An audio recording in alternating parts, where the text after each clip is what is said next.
Last lecture में अपन ने देखा हुआ था इंटीग्रेशन बाय पार्ट्स, जिसे प्रोडक्ट रूल भी कहते हैं।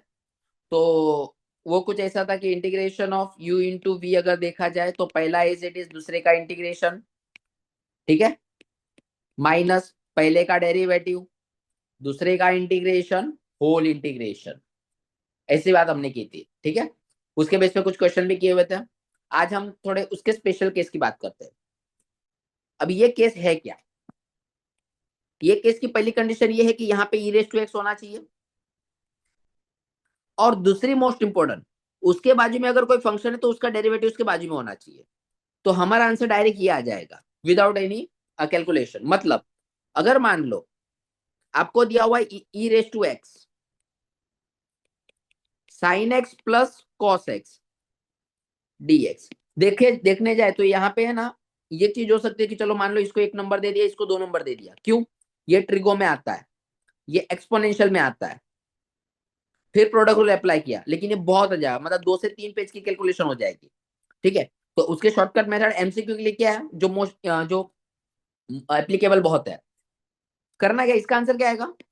तो साइन का डेरिवेटिव कॉस है ना ई रेस टू एक्स के लिए, इसका आंसर आएगा e raise to x sine x plus C.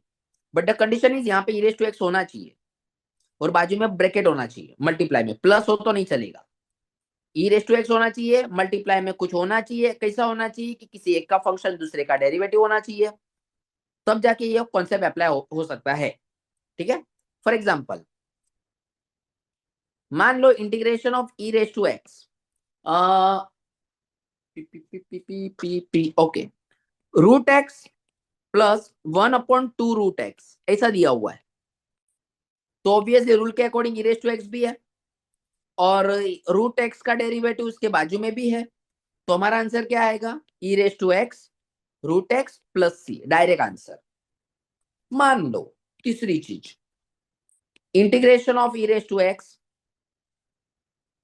Ten inverse x plus 1/x² + 1 है, ठीक है।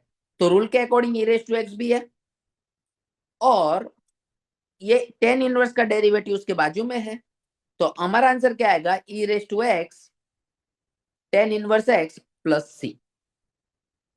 Okay, thank you.